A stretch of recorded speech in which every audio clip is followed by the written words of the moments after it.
Quentin. Et pourtant, l'univers du social était bien loin de ses premières préoccupations. Plus jeune, Louis-Xavier Léca voulait devenir souffleur de verre, un métier qu'il a découvert à 6 ans en Corse lors d'un séjour en famille.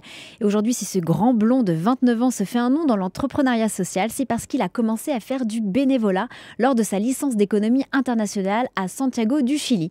Là-bas, il aide un ami et c'est là qu'il se rend compte que sa sensibilité de petit garçon ne l'a pas quitté. Quand j'étais petit, j'étais en effet toujours comme très sensibilisé aux questions de la rue. Quand on est petit, en fait, on est naturellement choqué par la misère. Puis en fait, quand on grandit, on s'habitue et on l'oublie.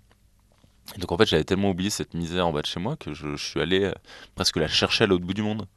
Et après, en grandissant, c'est vrai que j'y suis un peu revenu, quoi. Je me suis rendu compte que je connaissais mieux les besoins de micro-entrepreneurs sénégalais que des gars de la rue en bas de l'immeuble où j'étais né, quoi. Alors que fait-il aujourd'hui concrètement pour combattre cette misère en bas de chez lui? Alors tout d'abord, il s'est occupé du développement de Lulu dans ma rue. C'est une conciergerie solidaire qui propose aux habitants de petits services de proximité, bricolage, courses, par des personnes en situation de précarité.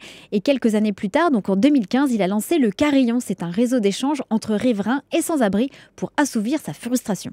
Lulu dans ma rue, c'était un projet de post-insertion. Comme on travaille sur les personnes qui sont réinsérées. Moi, je voulais travailler sur un projet de préinsertion.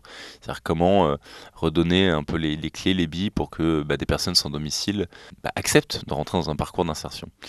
Et en fait, c'est vrai que comme c'était un parcours assez entrepreneurial pour moi, lui, dans ma rue, mais sans être non plus le fondateur et le directeur, forcément, à un moment donné, ça devient un peu frustrant. On a envie d'être totalement indépendant, de prendre ses propres décisions.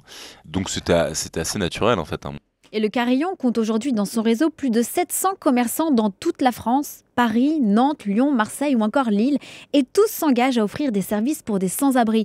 Alors ça peut être proposer un verre d'eau, offrir des plats ou encore une coupe de cheveux. Ça peut être aussi permettre aux sans-abri d'accéder aux toilettes ou encore de recharger son téléphone portable.